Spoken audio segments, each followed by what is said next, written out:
Imagine estar na costa de um mar antigo, onde uma besta monstruosa emerge das profundezas, ecoando uma profecia assustadora que está esperando para se concretizar há séculos. Esta não é apenas uma história de Apocalipse 13. É um aviso que está se materializando em nosso mundo hoje. Você já se perguntou como as escrituras antigas revelam segredos sobre a nossa atual turbulência global? Em breve, mergulharemos profundamente no significado desta profecia. E acredite, os paralelos com a nossa realidade atual são chocantes.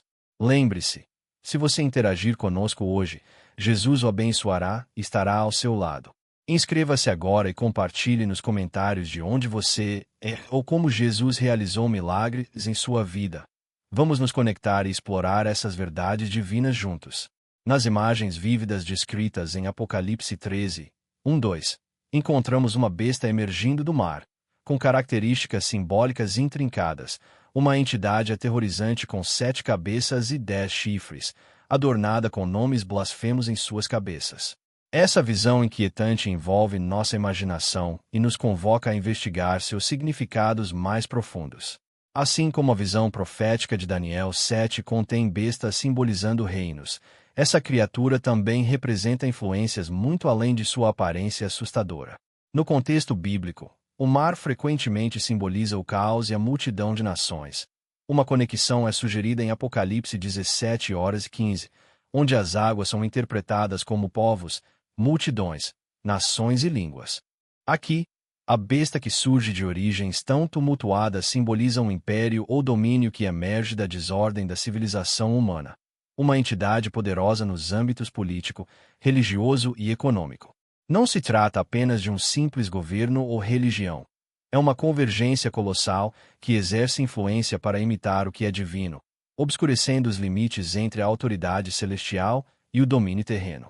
As cabeças da besta, cada uma coroada com nomes blasfemos, opõem-se diretamente à natureza de Deus, indicando um sistema que audaciosamente reivindica status divino ou exige a reverência devida somente a Deus.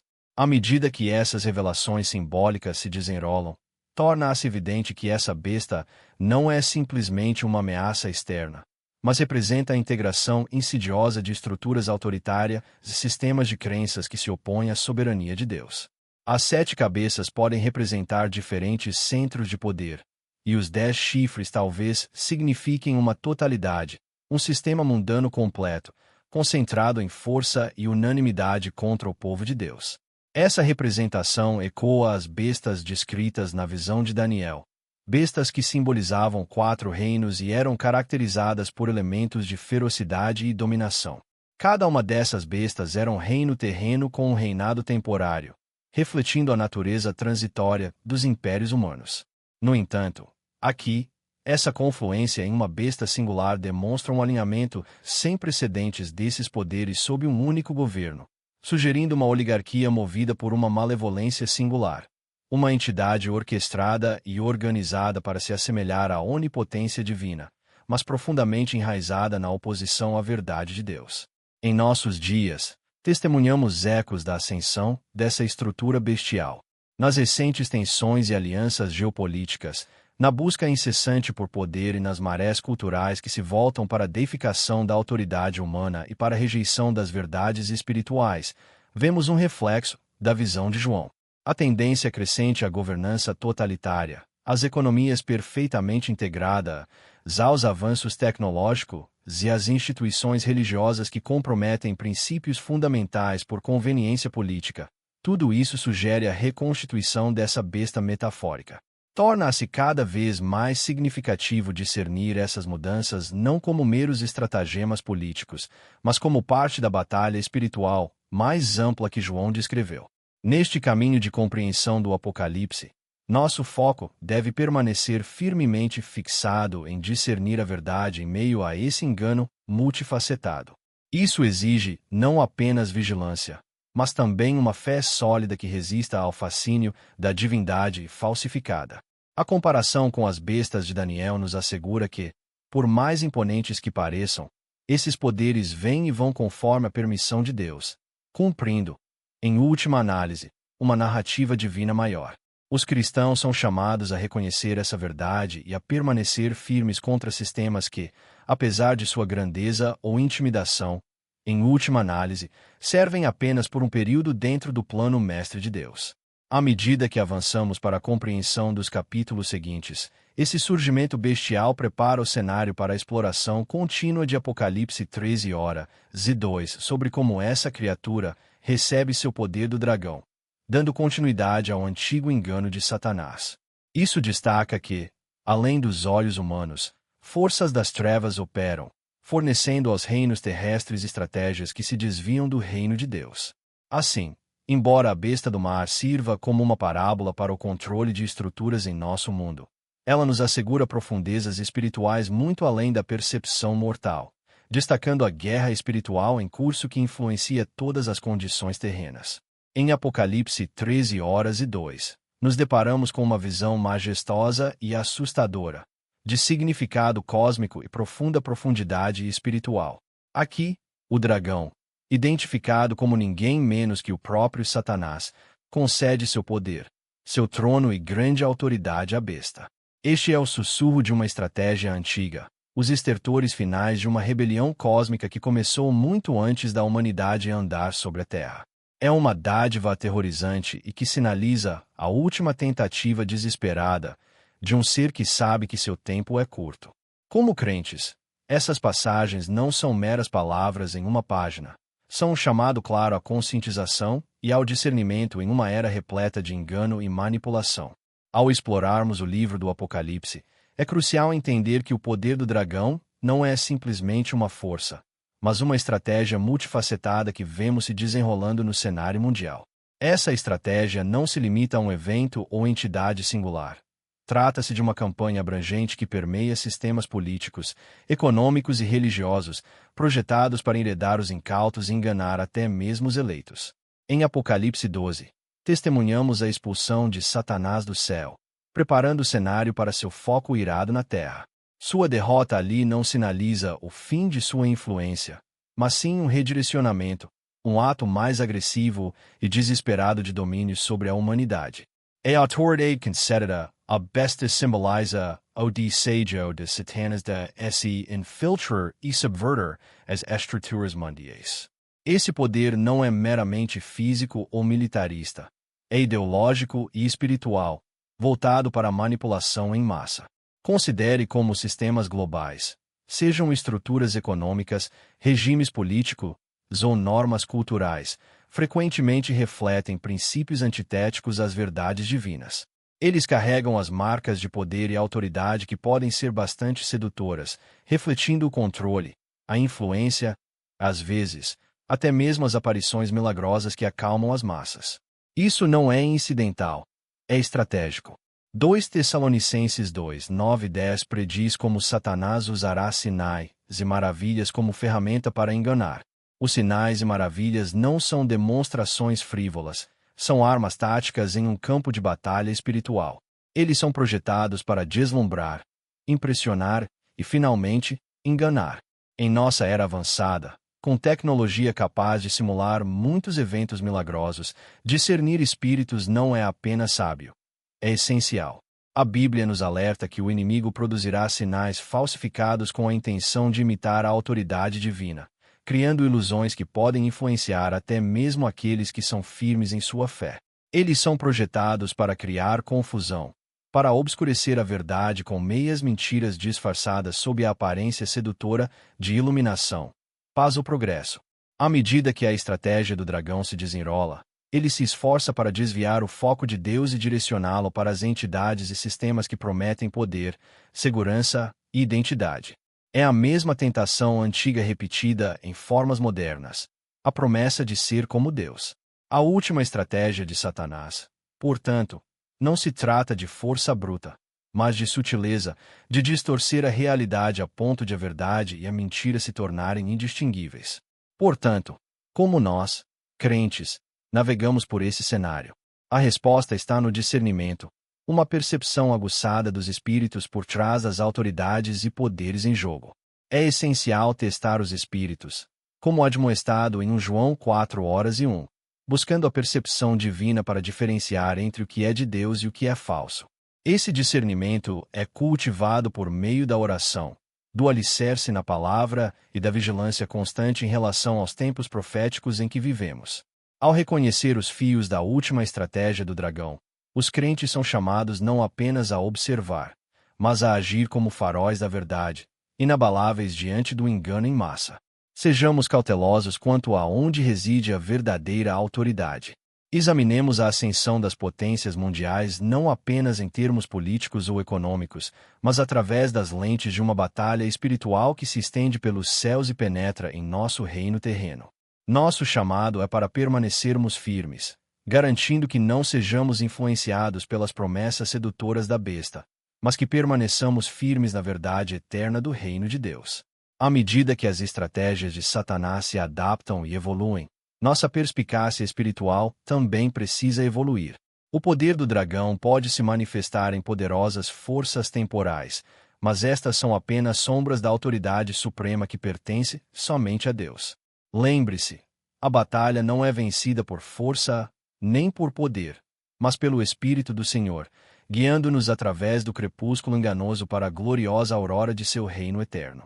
Nos corredores sinistros do Apocalipse, uma passagem específica se desenrola com intensidade cativante. Apocalipse 13, 3-8. É aqui que o rosto da besta se materializa, cativando o mundo enquanto se ergue contra todas as probabilidades. Imagine uma criatura, aparentemente ferida mortalmente, que ressurge, uma ressurreição sinistra que desperta admiração global e incendeia o fervor. Não muito diferente de um império lendário que renasce das cinzas, ou talvez de um líder que desafia a morte para ressurgir no palco da história. A essência desta passagem nos convida a mergulhar além da superfície, questionando: seria isso alegórico, simbolizando um sistema renascido, ou seria uma profecia tangível de realidades sinistras que ainda estão por se revelar? Essa noção de um engano global, um envolvimento arrebatador de nações sob o charme distorcido da besta, suscita considerações intrigantes. À medida que as escrituras se desenrolam, há um contágio de maravilhamento à medida que as pessoas prestam homenagem à besta, uma criatura elevada por sinais aterrorizantes e um carisma surreal que atrai a humanidade para um abraço relutante. Aqui reside o cerne do engano, o medo, envolto em um fascínio milagroso, exigindo fidelidade injustificada. Esse tipo de fidelidade vai além da lealdade. É amassada na psique por meio da manipulação e do medo. O cenário desse engano não é uma arena distante e mítica. Ele sussurra assustadoramente em nossa época atual. Para compreender a mecânica de como o mundo pode ser atraído para tal escravidão, precisamos observar o trio formidável que molda a realidade contemporânea: tecnologia, mídia e crises globais. São as engrenagens que giram por trás de uma fachada de normalidade, embora invisivelmente contaminada com sementes de perplexidade e desorientação. A tecnologia, em suas múltiplas formas, serve tanto como uma bênção quanto como uma potencial doença, oferecendo conectividade e conhecimento, mas também um meio de controle e desinformação, com seus algoritmos moldando silenciosamente a realidade mais do que reconhecemos. Enquanto isso, o cenário midiático, vasto, onipresente, ainda assim, clandestino em seu poder, funciona como um púlpito para narrativas, algumas benignas e outras criadas para enganar.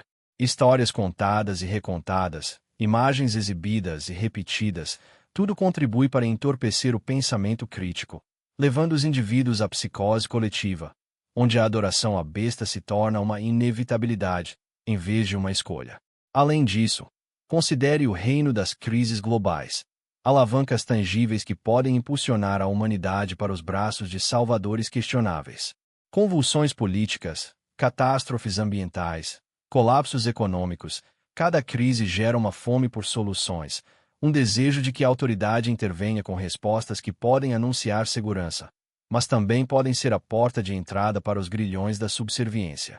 Em tempos como esses, o que emerge é a disposição de trocar liberdade por segurança, uma chance de contornar a calamidade apenas para cair ainda mais em uma obediência controlada. Muitos questionariam: como resistir a essas sereias da mentira? A resposta está enterrada no tecido permissivo da consciência humana, onde o medo corrói a vigilância e o compromisso dilui a convicção. O mundo seguirá a besta não por lealdade sincera, mas por uma compulsão invisível. Medo do isolamento, medo da diferença, medo de se levantar quando os outros se ajoelham. No entanto, em meio às sombras, permanece um fio de resistência, ensinado pelo discernimento e fortalecido por uma fé inabalável. O chamado é claro: encontrar força não nas construções efêmeras dos poderes mundanos, mas em uma devoção inabalável à verdade que transcende o engano loquaz. Este capítulo do Apocalipse pode pintar um quadro de engano avassalador, mas dentro dele pulsa um vibrante chamado ao discernimento, a permanecer firme em meio a insígnias vacilantes ladeadas por mentiras sedutoras. O desafio que nos é proposto, então, é profundo. Exige não apenas a consciência de potenciais enganos, mas a coragem de combatê-los com uma adesão inabalável à verdade divinamente inspirada. O reconhecimento é necessário. Clareza de visão e coração enquanto os véus deste drama profético se desenrolam antes do ato final. A humanidade deve atender ao chamado para discernir. Um chamado que exige vigilância para navegar em uma narrativa cósmica em desenvolvimento que testa os próprios fundamentos da crença e da lealdade. Mesmo enquanto o mundo se curva diante da besta, aqueles que buscam com corações humildes encontrarão a força duradoura que oferece um farol de esperança, a costa que nenhuma onda de engano pode desfazer. O crescendo do capítulo convida os crentes a sentirem as reverberações das consequências nas escolhas que fazemos hoje, sabendo que o que permanece resiliente não são as ilusões lançadas pela besta, mas a verdade eterna que brilha das antigas colinas da fé. No livro do Apocalipse, a imagem dramática da marca da besta serve como um profundo aviso ecoado através dos tempos. Ao nos aprofundarmos em Apocalipse 13, versículos 16 a 18, encontramos uma profecia que tem despertado inúmeras interpretações, debates e um medo palpável entre crentes e céticos. Esses versículos falam de uma marca que a besta impõe a cada indivíduo, grande e pequeno, rico e pobre, livre e escravo. A marca não é apenas um emblema físico. É um selo de fidelidade a um sistema corrupto, exigindo algo profundamente pessoal: nossa lealdade e obediência. O número 666, frequentemente envolto em mistério e intriga, carrega consigo camadas de significado e implicações. Não é meramente um número a ser calculado ou decodificado. Representa a antítese da perfeição divina. No contexto bíblico, o número 7 personifica a completude e a perfeição divina, vistas desde a criação. Assim, 666 significa algo incompleto, perpetuamente aquém do padrão divino, um reflexo da falha inerente da besta e sua rebelião contra a ordem de Deus. Essa marca, mais do que uma insígnia física, significa uma capitulação espiritual mais profunda. É uma manifestação da submissão à autoridade da besta, um sistema que se opõe ao reino de Deus. Aceitar a marca é sucumbir a uma visão de mundo centrada no poder material, na autopreservação e no desafio aos princípios divinos. É aqui que reside o perigo espiritual. Não se trata apenas do que é visível, mas do que é escolhido no nível do coração, onde reside a verdadeira lealdade. Apocalipse 15:2 oferece um farol de esperança em meio a esse terrível aviso. Fala daqueles que vencem a besta, aqueles que vencem a sua imagem e o número do seu nome. Esses vencedores permanecem firmes, mantendo-se fiéis à sua fé e identidade em Cristo, apesar da pressão dominante para se conformarem.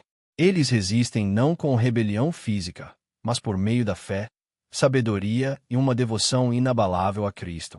Uma resiliência espiritual que desafia as tentações e ameaças do sistema bestial. A verdadeira resistência a essa marca envolve um compromisso profundamente enraizado em viver os valores do reino de Deus. Exige um discernimento que permita aos crentes enxergar através do engano generalizado e lhes ofereça a força para se distanciarem das normas sociais quando estas entrarem em conflito com as verdades divinas. Essa resistência, alimentada pelo Espírito Santo, capacita os crentes a agir não com medo de perseguição, mas na expectativa da recompensa eterna, uma vida vivida vitoriosamente aos olhos de Deus. A escolha de resistir à marca, como ilustrada em Apocalipse 14, 9-12, traz consigo consequências eternas. Aqueles que sucumbem enfrentam a ira de Deus, uma separação eterna e sem filtro de sua presença. Em contraste, aqueles que perseveram na fé recebem a promessa de descanso de seus trabalhos e de suas ações, que os acompanharão até a eternidade. É um poderoso lembrete de que, embora o mundo possa exigir obediência, a recompensa final reside na promessa de Deus de vida eterna. Para os crentes que navegam por essa realidade profética, o chamado é claro: engajar-se em oração constante, mergulhar nas Escrituras e cultivar uma comunidade de fé que incentive a devoção inabalável. É por meio dessas práticas que se desenvolve a fortaleza espiritual necessária para discernir a verdade da falsidade e resistir às sutis pressões para se conformar. Concluindo, esta mensagem não se destina apenas a um futuro distante, mas é relevante para os crentes de hoje. O desafio é lançado diariamente: viver marcado pelo Espírito e não pelo mundo. À medida que a batalha espiritual prossegue, o chamado ao despertar e à prontidão espiritual ecoa. Permaneça firme, permaneça fiel e aguarde com santa expectativa a culminação do plano perfeito de Deus, sabendo que suas promessas são verdadeiras e sua vitória é certa.